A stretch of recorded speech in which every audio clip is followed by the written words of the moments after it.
Hello and welcome. This is a 1993 8 horsepower Evinrude outboard. It just came out of the old test tank there, and it's time to do a couple little repairs. Mainly, or at least this video, is the broken trim knob here. Now that's the trim knob lock, so you could lock that to lock the motor down, turn it around to tilt the motor up, and it's long broken. Prior owner remedied that by simply removing the trim pin and then promptly losing it.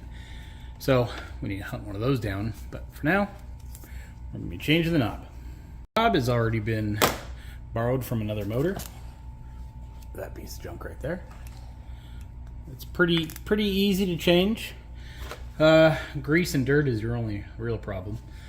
It should be noted there's different styles of these. This one is kind of offset, but they also have ones that are kind of centered.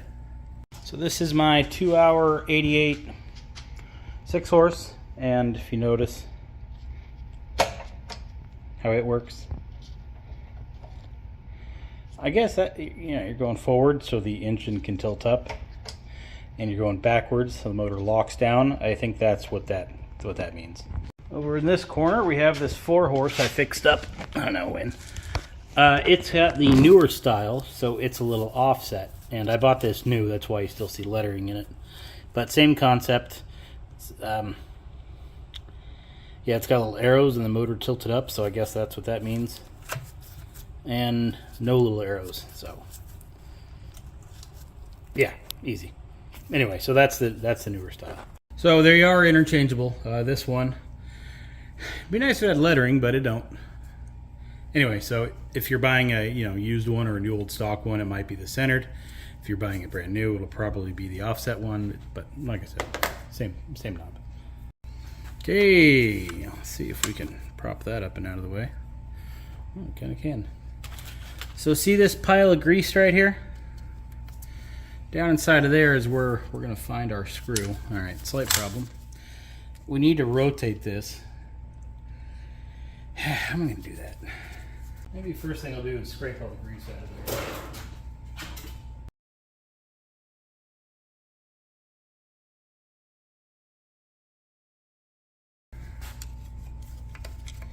there. Might be able to wedge something in there and turn it. Nope. So we will try to grab it with some pliers, force that thing to...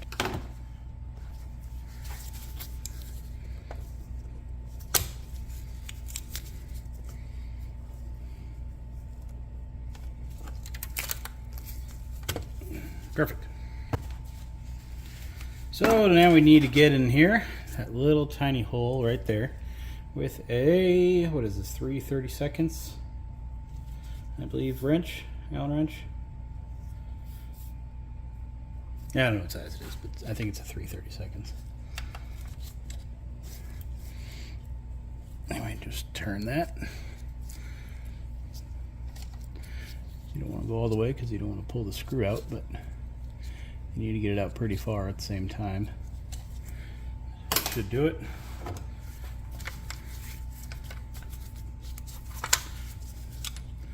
We should be able to pry it up now.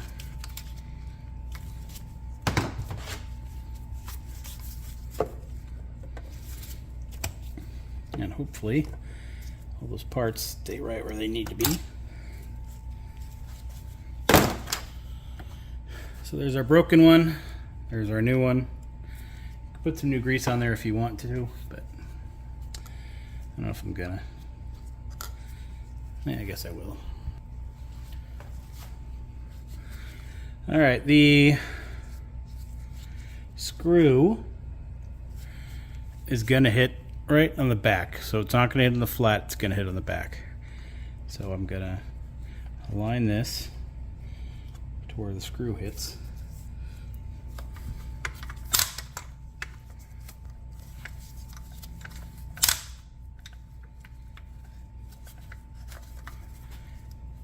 And this little plastic thing can come out once the screw is out.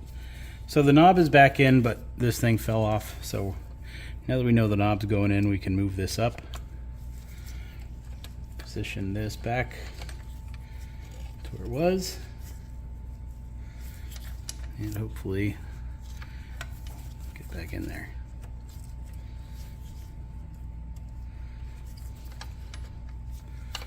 I think what I did last time, I don't remember how I did this last time, but I remember it was like, oh, okay, so you just move that. It gets the rods loose. Oh, I know what I did. Yeah, that's what I did.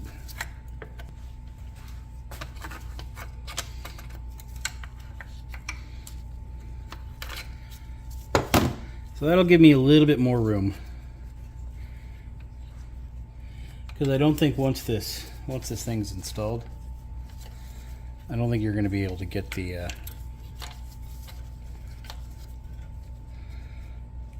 this thing far enough up to reclip that on.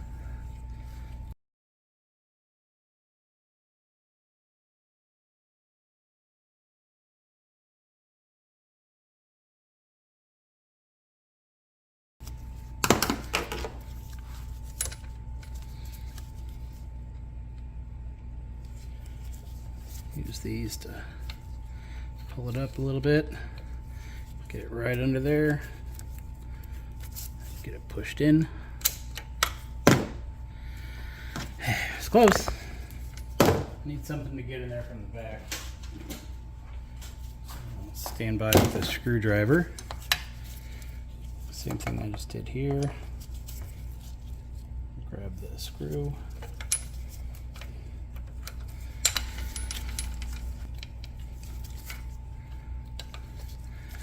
So the spring that holds this rod kind of taut is kind of what's fighting me, because you got to pull it out. This thing needs to be nice and square in there, and also nice and flat. So if I had some locking needle nose or something here, this might not be so bad, but I don't.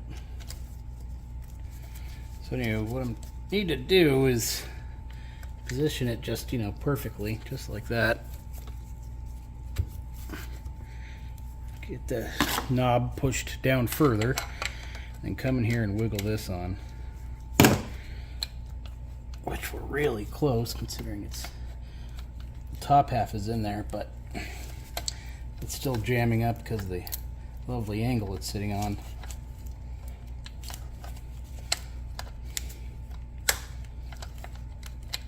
So I'm pushing it up while wiggling. Feels like it's working. It's not, but it feels like it. So I need to twist it flat and then push it up.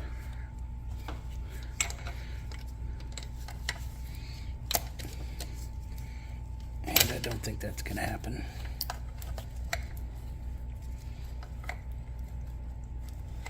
But I mean, it does want to go in there. It's close. It's going to be a little risky here.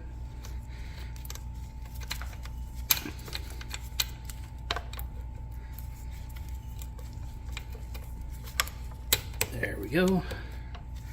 So wiggle and push up, and she slid in.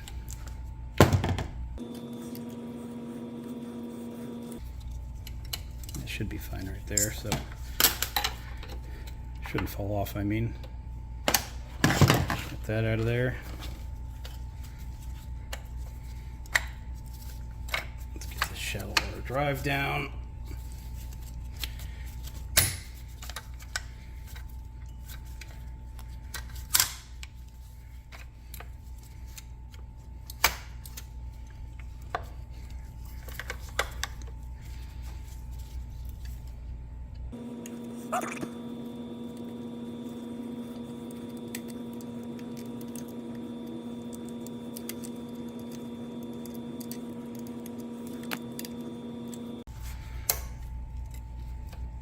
And that should do it. Now, chances are how it broke was it was in this position, which it can't rotate that way. It, got stuck and somebody forced it, or it should have been that way. So it only goes one direction. If you see what's happening, see, it can't even rotate that way, but if you force it to, it tried. probably how these knobs are breaking. That are just shear age. Well, that's how to fix it. It's kind of a pain.